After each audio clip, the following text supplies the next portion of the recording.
पर जौनपुर में विगत एक हफ्ते पहले एक मामला आया था जब एसपी कार्यालय पे पहुंची मजीठी ग्राम सभा की कुछ व्यक्ति और महिलाएं पहुंची और वहां एसपी कार्यालय के सामने जैसे ही उन लोगों के द्वारा वहां पे ढेर संख्या में पहुंचने के बाद पुलिस अधीक्षक जौनपुर तो नहीं मिले, लेकिन एडिशनल एसपी के पास पहुंचने के बाद उन्होंने एक बड़ी न्याय की गुहार लगाई कि हम साहब हमारे पति के हत्यारों के ऊपर जो भी मुकदमा दर्ज हुआ है उस मुकदमे का विवेचना महाराजगंज थाने से हटा के किसी दूसरे थाने भी किया जाए। तब यह मामला जब मीडिया के सामने आया तब मामला यह था कि मजीठी ग्राम सभा के निवासी संतोष सिंह का विगत कुछ दिन पहले ग्राम सभा में ही एक एससी महिला के द्वारा ग्राम प्रधान और लोगों के साथ मारपीट करने के मामले में संतोष सिंह ने गवाही दिया था और गवाही के कारण जिसके खिलाफ संतोष सिंह ने गवाही दिया था वही परिवार संतोष सिंह ऊपर छेड़खानी का मुकदमा लगा दिए। जैसे ही छेड़खानी का मुकदमा लगा महाराजगंज की पुलिस एक्टिव हो गई। जी हाँ, महाराजगंज पुलिस इस तरीके से एक्टिव हो गई कि संतोष सिंह के ऊपर विगत कुछ दिन पहले ही एक प्रार्थना पत्र पे पुलिस ने 50,000 रुपए के मांग किया था, जिसमें संतोष सिंह द्वारा 50,000 रुपए मिल जाने के बाद उस मामले को वहीं सुलहनामा कराते हुए उसको क्लोज कर दिया गया। चूंकि महाराजगंज पुलिस की जेब गर्म हो गई, पैसा उनको 50,000 मिल गया, उसके बाद उस मामले को उन्होंने ठंडे बस्ते में डाल दिया। फिर जैसे ही मामला कुछ दिन और बीता उसके बाद एक और प्रार्थना पत्र आता है।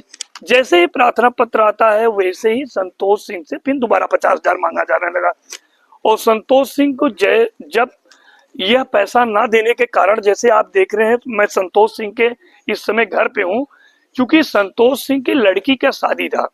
कोई भी व्यक्ति हो किसी के यहाँ शादी विवाह अगर पड़ेगा तो वह व्यक्ति पहले शादी का व्यवस्था करेगा। चूंकि विगत कुछ दिन पहले उन्होंने 50,000 सुलहनामा की वजह से उन्होंने एवरेज में दे चुके थे, तब संतोष सिंह को लगा कि भाई ये लोग हमको किसी न किसी तरह से पैसे की वसूली करना चाहते हैं। तब संतोष सिंह पैसा नहीं देते हैं और देखिए यही घर है जहां लगातार महाराजगंज की पुलिस दबिश दे रही थी।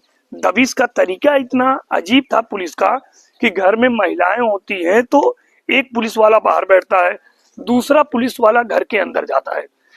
महिलाएं भी सहम गई, संतोष सिंह भी बहुत मानसिक रूप से प्रताड़ित हुए, चूंकि मामला छेड़खानी का था और उससे प्रताड़ित होके उनकी मौत हो गई। फिर आप लोगों ने हमारे पिछले खबर बन चुकी है, अब इनके परिवार की क्या इस समय मांग है और क्या स्थिति है। विगत कुछ दिन पहले आप पुलिस अधीक्षक कार्यालय गए थे तो वहाँ आपने एक मांग किया था कि हमारे मुकदमे को दूसरे थाने में किया जाए, क्योंकि महाराजगंज थाने में नहीं सुनवाई नहीं है। तो 13वीं बीत चुकी है, अब क्या है, पुलिस की क्या प्रतिक्रिया आपके प्रति है? कुछ नहीं सुनाई, मुझे कुछ नहीं पता लग रहा है कि कुछ हो रहा है कि नहीं हो रहा है। इस लोग बंद हैं कि नहीं बंद है, पुलिस गए हैं बंद जो आरोपी थे वो कहाँ हैं? सब घूम रहे हैं जी, सब घूम रहे हैं। इधर एक घर है, एक घर है और एक साइड उधर है कोयरी है, सुनिए मौर्या, उधर बनियोटी में है 3 जने, 5 जने, पुलिस 2 है। पुलिस सबसे थाना पे ऐश कर रहे हैं। इनका कहना है कि 13वीं बीत चुकी है लेकिन आज भी किसी आरोपी पर कोई सुनवाई नहीं हो रही और लोग घूम रहे हैं, सब घूम रहे हैं। वहीं पुलिस अधीक्षक से आपसे जब मुलाकात हुई थी तो उन्होंने कहा था कि हम मुकदमे को ट्रांसफर कर देंगे। अभी कोई सूचना आपको सूचना नहीं मिला। आप प्रशासन से क्या चाहती हैं? मुझे थाना से महाराजगंज से हटा दीजिए बस। यही परिजनों का कहना है कि अगर यह मामला महाराजगंज थाने से हटा के दूसरे थाने पे जाएगी तो शायद संतोष सिंह को न्याय मिल सके। आप लोग इस खबर को ज्यादा से ज्यादा लोगों पे शेयर करें जिससे संतोष सिंह को न्याय मिल सके। जो पुलिस अधीक्षक जौनपुर को प्रार्थना पत्र दे के ये न्याय की गुहार लगाई है कि हमारे विवेचना को दूसरी जगह ट्रांसफर किया जाए, क्योंकि महाराजगंज पुलिस पक्षपात करती है और संतोष जी की मौत हो चुकी है और मौत में आपके मुकदमे की गवाही की कड़ी सामने आ रही है, तो क्या मामला था? सर, हमारे मुकदमे में संतोष सिंह ने गवाही किए थे। आपका मुकदमा किनसे था?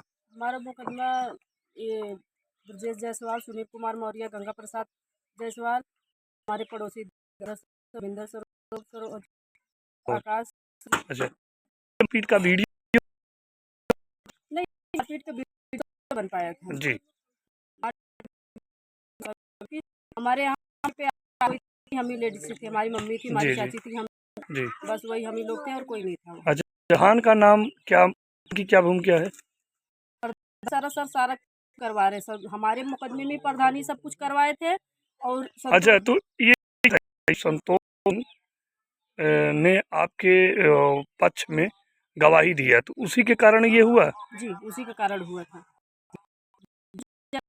मुकदमे में संतोष गवाही जो थे वही इन लोगों के खिलाफ मुकदमा कर दी, उसी हमारे तरफ से गवाही दिए थे।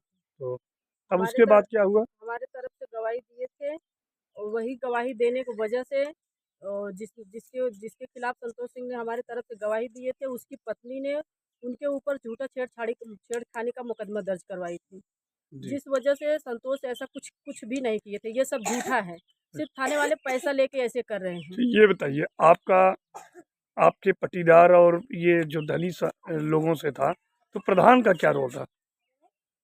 प्रधान भी यही पैसा लेके मतलब मुकदमा करवाए, प्रधान भी नहीं चाहते थे कि हमको न्याय मिले। अच्छा, आपको? हाँ, प्रधान भी नहीं चाह रहे थे। प्रधान तो यहाँ तक कि पुलिस को बार बार मतलब पैसा दे के उनको रिटर्न कर दे रही थी। अच्छा, ये बताइए, जब आपके ऊपर उन्होंने गवाही दिया संतोष सिंह ने, तब क्या हुआ उसके बाद? जब संतोष सिंह ने गवाही दिए थे, तो जब इन लोगों को पता नहीं कैसे इन लोगों को पता चल गया कि ये गवाही किए हैं। जब गवाही देने के बाद ये लोग झूठा 2 बार उनके ऊपर झूठा एक बार पिंकी सरोज ने झूठा मुकदमा वो छिनैतिक लिखवाई थी, बोली ऐसे झूठा मुकदमा छिनैतिक लिखवाई थी। वो जी। भी थाने से मतलब हम लोग गए वहाँ, एप्लीकेशन हम भी दिए थे और जी। वहाँ हम लोग पेश हुए थे। ये सब झूठा था। जी। जांच करने के बाद ये सब झूठा निकला, झूठा एप्लीकेशन दी थी। उसके बाद फिर सुमन जायसवाल ने उसने भी झूठा मुकदमा इनके ऊपर छेड़खानी के लगवाई थी, जी। जिस वजह से इनको पुलिस इतना प्रताड़ित कर रही थी, इतना बार बार पुलिस घर पे उनके आ रही थी, बार बार उनको धमकी दे रही थी, हमको भी धमकी दे रही थी, बोली तुम क्या कर लोगी। जी। ये राम किंकड़ मिश्रा, धर्मेंद्र पासवान और अच्छा, 2 लोगों का विवाद, जी और तीसरा संतोष सिंह की गवाही, गवाही और चौथा जो गांव का प्रधान जो मुखिया है, जी आखिर उसने ऐसा क्यों किया संतोष सिंह के खिलाफ? सर, वो जो हमने मुकदमा किए थे जी। उसमें सुनील कुमार मौर्य हमारे गांव के प्रधान हैं। जी। अच्छा, उनके उनका भी नाम था? उनके खिलाफ हमने मुकदमा दर्ज करवाई थी, जो अच्छा। कि मुकदमा ST-80 का था। अच्छा, ये प्रधान के इसी ऊपर? वजह से वो सुनील मौर्य ने इसी वजह से संतोष के ऊपर झूठा मुकदमा करवाए थे। और जिस दिन ये मुकदमा हुआ था थाने पे, सुनील कुमार मौर्य ने जोरों के साथ पैसे लेके वहाँ खड़े थे। ये मेरे सामने की बात है। जी। जब वहाँ 2 तारीख के संतोष भी थाने पे गए थे, ये लोग वो थाने वाले को, यसो साहब को पैसा दिए थे सुनील कुमार मौर्य ने, जो कि हम अच्छा, भी अब सामने आप लोग थे। क्या चाहती हैं? संतोष सिंह मर गए हैं और सर हमको न्याय चाहिए, न्याय चाहिए, न्याय हमको ये चाहिए कि जो ने इसे किया है, जी। सुनील कुमार मौर्य, सुमन जायसवाल और ब्रजेश जायसवाल, अरविंद सिंह, इन लोगों को आप अभी तक गिरफ्तारी नहीं हुई, इन लोगों को गिरफ्तार करवाइए और इसके बाद धन्यवाद। ताकि ये हो कि झूठा मुकदमा